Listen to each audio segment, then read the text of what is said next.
ทีนี้ถ้าให้สลับร่างกันในตัวจริงเนี่ย1 วันจะทำอะไรเราจะจับเขาแต่งตัวแบบเราแบบลุยๆ อยากให้แบบร่างเขาเต้นแบบห่วงอะ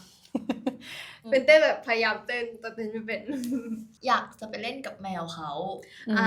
เพ ราะว่าหนูแพ้ขนแมว ผมก็แพ้คนแพ้ อ้าว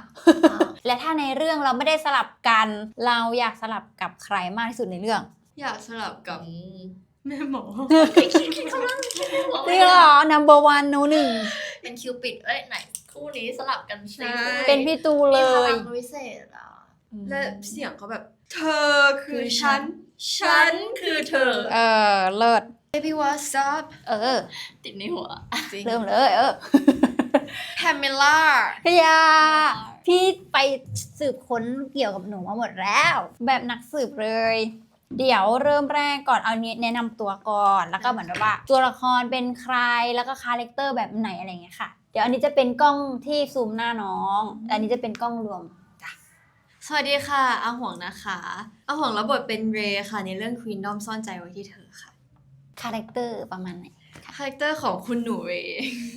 ก็จะเป็นคุณหนูติดแกลมแล้วก็เป็นคุณหนูที่ติดแม่ทำตามความสั่งแม่ทุกอย่างทำตามความฝันให้แม่แล้วก็ตั้งใจทำงานค่ะเป็นคนจริงจังกับทุกเรื่องทุกอย่างต้องเป็นแบบรูทีนต้องแบบเป็นตารางแบบ1 2 3 4 5 6ใช่ค่ะ แบบเป๊ะเป็นคุณหนูเป๊ะ คุณหนูเรย์สุดเป๊ะนี่ ของหนูอะลูก สวัสดีค่ะแพมค่ะรับบทเป็นพินค่ะจาก Queendom The Series ซ่อนใจไว้ที่เธอพินก็เป็นอินฟูสาวสดใสล่าเริง extrovert energy เยอะมากๆเป็นคนที่ positive มากๆแล้วก็รักครอบครัวมากๆเป็นเดอะแบกของครอบครัวแล้วก็มีความกระตือรือร้นฝันอยากเป็นนักแสดงโอเค เมื่อกี้ได้ข่าวว่ามีคุณแม่ที่เป๊ะทีนี้เราต้องเล่นกับพี่กบพี่มนต์รัตน์เลย เป็นคุณแม่เราในเรื่องเป็นยังไงบ้างแชร์ให้ฟังหน่อย ตอนเล่นด้วยกันครั้งแรกเลยในไพลอตใช่ไหมคะ ผมเกรงมากเพราะว่ารู้ว่าเขาอะเป็นนักแสดงมาเป็นนักแสดงที่มีชื่อเสียงด้วยแล้วก็เลยทำให้แบบเป็นเกรงมากไม่สามารถมองหน้าเขาได้เลย ฮอปเลย เราแบบขนลุกอะเราทำตัวไม่ถูกอะไรอย่างเงี้ยค่ะแต่ว่าพออยู่กับพี่เขาไปเรื่อยๆแล้วก็แบบพอได้เข้าบทกับเขาไปเรื่อยๆก็คุ้นชินเริ่มมองตาเขาได้แล้วเขาเป็นคนเข้ามาพูดกับผมว่าเดี๋ยวนี้มองตาพี่ได้แล้วใช่ไหม แสดงว่าเขารู้เลย ใช่ค่ะแต่เขาว่าเป็นคนที่สอนหลายเรื่องมากเรื่องแบบมากองต้องทำอย่างนี้แล้วก็ในแต่ละซีนนะถ้าเล่นไว้แล้วให้จดไว้ด้วยนะว่าเล่นไว้แล้วด้วยความรู้สึกอะไรแล้วก็ขีดไว้หรืออะไรสักอย่างเรียนรู้จากพี่เขาเยอะมากเลยค่ะแล้วเรื่องนี้ค่ะกับพี่ใหม่ดาวิกาเขาได้มีการแบบแนะนำอะไรเราไหมเพราะว่าเป็นซีรีส์เรื่องแรกด้วยใช่ไหมคะใช่ค่ะก็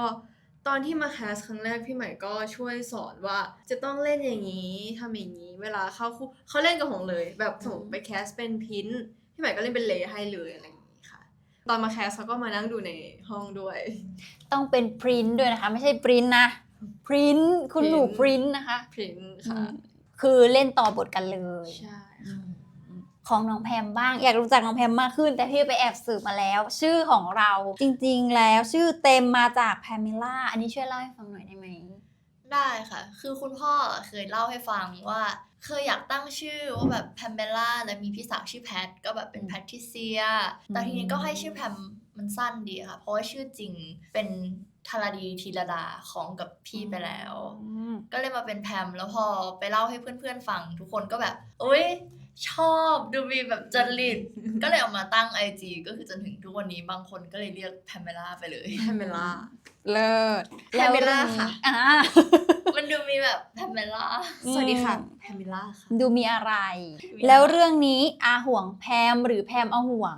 เรื่องนี้ก็ยังเป็นที่ถกเถียงกันอ ใช่ ยู่ เพราะในเรื่องสลับร่างเลยค่ะ ใช่ แล้วเหมือนแบบ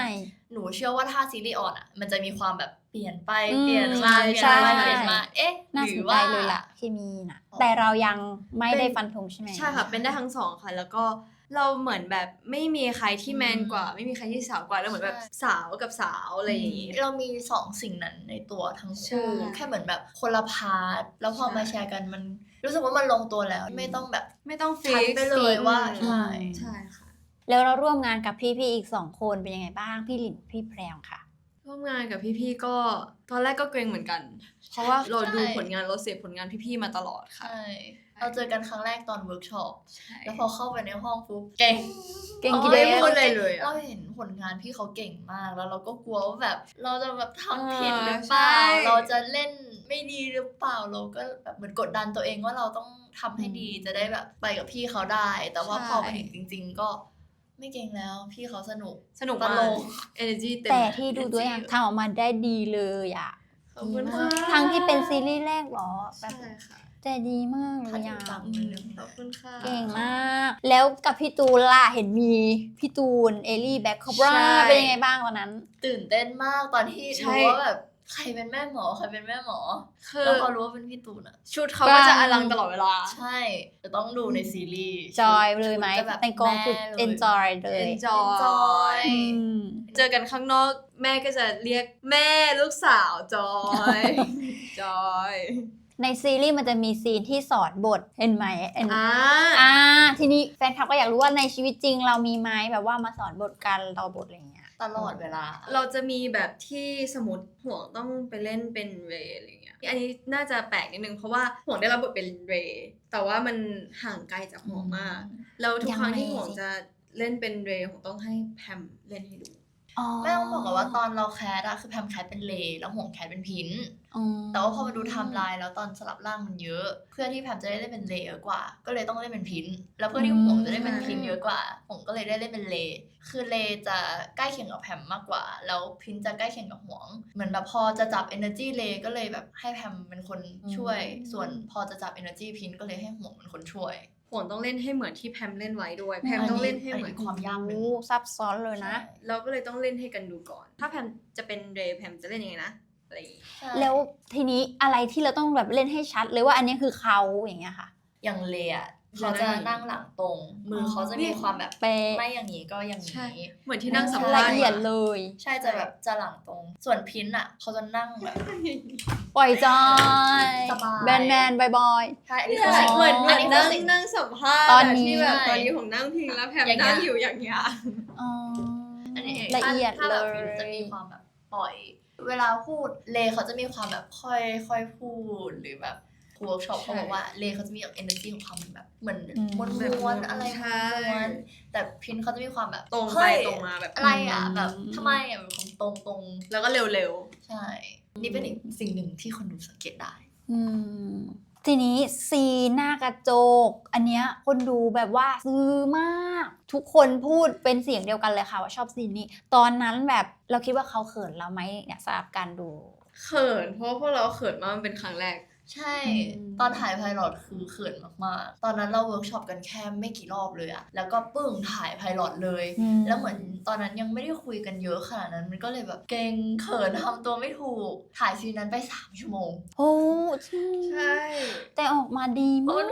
สมูทมาก เขินมาก แล้วเหมือนพี่ดูซีรีส์แบบคนโตๆที่ผ่านประสบการณ์การเล่น GL มาเยอะแล้วอะอันนี้จากที่ดูมาแบบเยอะนะรู้สึกว่าซีนนั้นแบบเก่งมากเลยอะ ขอบคุณ จริง ค่ะ จริงๆจริงๆเก่งมากไม่รู้เลยว่าแบบเป็นครั้งแรกที่เจอกันด้วย ครั้งแรก แต่เล่นได้แบบ เวิร์กช็อป เก่งมาก น้อยมีเวลาน้อยตอนนั้น ใช่ พอเขาถ่ายเลย พอหลังจากไพลอตเราเวิร์กช็อปกันค่อนข้างเยอะมาก อืม ๆ อยากให้รอดูตัวซีรีส์จริง จะสมูทมาก จะออนแล้วเป็นไงบ้างรู้สึก ตื่นเต้นมาก อยากให้ทุกคนเห็นเลิฟซีน นี่ล่ะว่าจะถามเลยเลิฟซีนคือปังมากอันตอนนั้นเราอิมพอไวส์เองเลยไหมซีนช่วงท้ายอะค่ะที่มันจะแบบ ๆในไพลอตเหรอ อ๋อ อ่า ตอนไพลอตอะตอนแรก ๆ เราเก่งใช่ไหมคะ ใช่ สักพักที่เขาก็หาวิธีการช่วยเรื่อย ๆ จนเขาเปิดเพลง เปิดเพลง พอเปิดเพลงแล้วเหมือนแบบ เราก็ไหลไปตามเพลง มันก็คือแบบความรู้สึกไปตามเพลง มันคือความรู้สึกไปตามเพลง แต่เราแบบ ใช่ ปุ๊บปั๊บแบบแพรวๆเลยล่ะ สป เก่ง อย มา นะ ก เลย ถ้าในไพลอตว่าแซบแล้วในซีรีส์แซบกว่า จริงว่าหรอคุณนะ ห่วงคอนเฟิร์มว่าในซีรีส์คือ ขั้นกว่าหรอ ยังรู้สึก เลย กลัวตัวเอง แค่ ยัง นี้ ไม่ ยัง กล้า แบบ ดูเลย ไม่กล้า แค่นี้คนดูก็แบบว่า เปิด กรี๊ด ให้ จนคอแตกแล้วมีเยอะกว่านั้นอีก ใช่ แต่เป็นการดีไซน์ร่วมกัน คือไม่ได้แบบ เป็นในกองค่อนข้างผู้หญิงเยอะผู้กำกับ อืม ก็เป็นผู้หญิง โปรดิวเซอร์ก็ผู้หญิ ผู้หญิ ง ง ผู้ช่วยผู้กำกับก็ผู้หญิง ก็เหมือนทุกคนคอยออกไอเดียร่วมกันเฮ้ยทำแบบนี้สิเฮ้ยเราทำแบบนี้สิ ผู้หญิงหมดเลย แบบ ใช่ เกือบหมดทั้งกอง มันก็เลยเข้าใจความรู้สึกของแบบผู้หญิง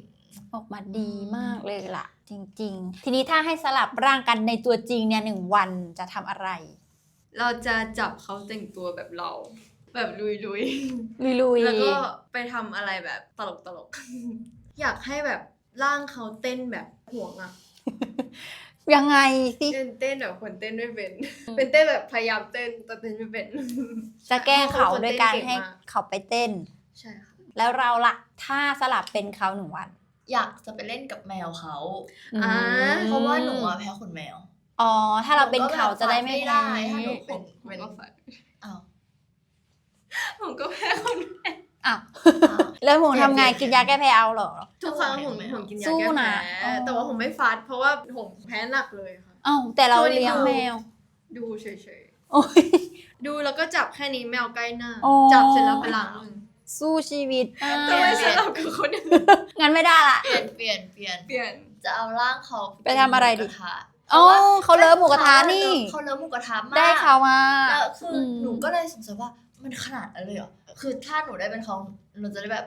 ลง อยากรู้ ว่าแบบ เลย สำหรับเขาอะ นี่มี เออ จริงมีหลายอย่างมากๆ ถ้าสมมติ อยก ผมเป็นแพมผมจะไปออกกำลังกายผมอยากรู้ว่า คนที่รักการออกกำลังกายและสามารถออกกำลังกายได้หนักๆนานๆต้องรู้สึกยังไงนะ เราแบบเวิร์กฮาร์ดเลยเหรอ ชอบออกกำลังกาย ว้าว มันสนุกนะ ชวนเขาไปที่ไรเขาไม่ไปอะ ไม่ไปค่ะนอน แต่เราอยากเข้าใจเขา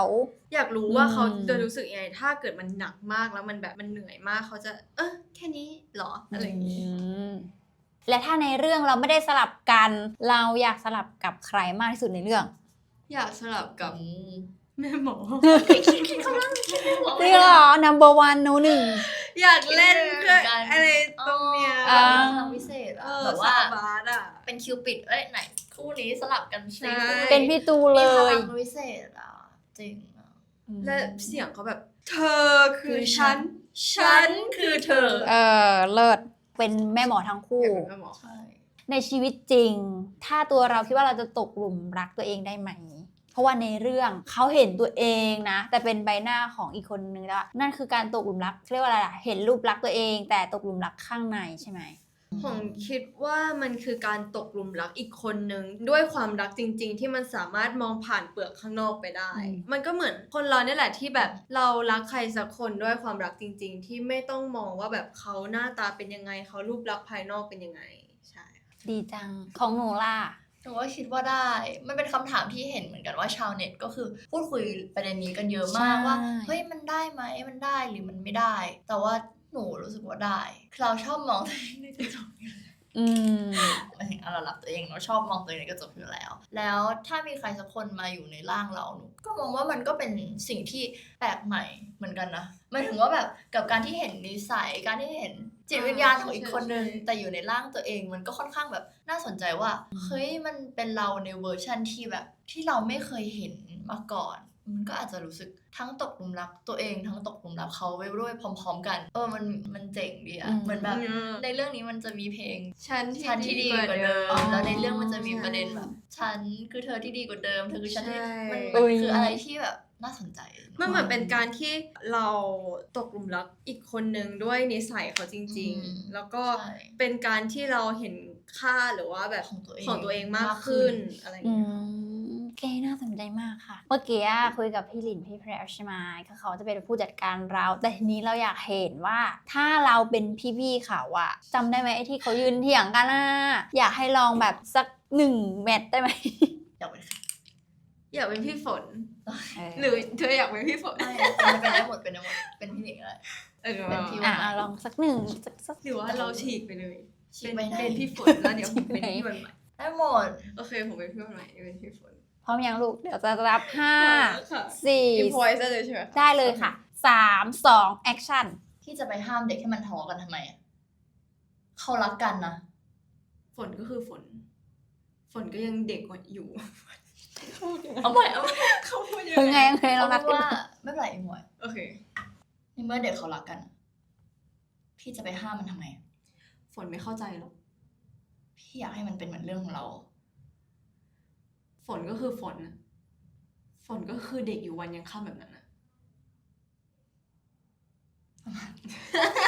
แกคนลุกว่ากนี่คนลุก ไม่ได้ เลย อยู่วันยังค่ำอย่างนั้นนะ คือพอพูดปั๊บสามารถแสดงได้เลยเหมือนเวลาจะหมดแล้ว ฝากผลงานน้องๆนะคะ แล้วก็ฝากถึงแฟนๆช่อง Eve KK ด้วยนะ เดี๋ยวเอากล้องนี้กล้องใกล้นะ ได้เลยค่ะ ค่ะก็ฝากพวกเราห่วงแพมพี่หลินพี่แพลวแล้วก็นักแสดงอีกเยอะแยะมากมายนะคะ ฝากควินดอมซ่อนใจวิธีเธอวันพฤหัสที่ 14 สิงหานี้เอพิโซดแรกนะคะ เวลา 2 ทุ่มตรง อย่าลืมมาดูพวกเรากันนะคะ แล้วก็ฝากช่องพี่อีฟด้วย ใช่ค่ะ วันนี้สนุกมากขอบคุณมาก น่ารักมาก ขอบคุณค่ะ เอ็ม ขอบ จี คุณ น่ารั นะ ก คะ มากขอบคุณมากค่ะ เดี๋ยวพี่แบบว่าปังๆนะคะเขาให้ปังๆโปรโมท เดี๋ยวจะฮอปเดี๋ยวจะเหยินไปด้วยกัน เข้าไปด้วยกัน ขอบคุณค่ะ ขอบคุณค่ะ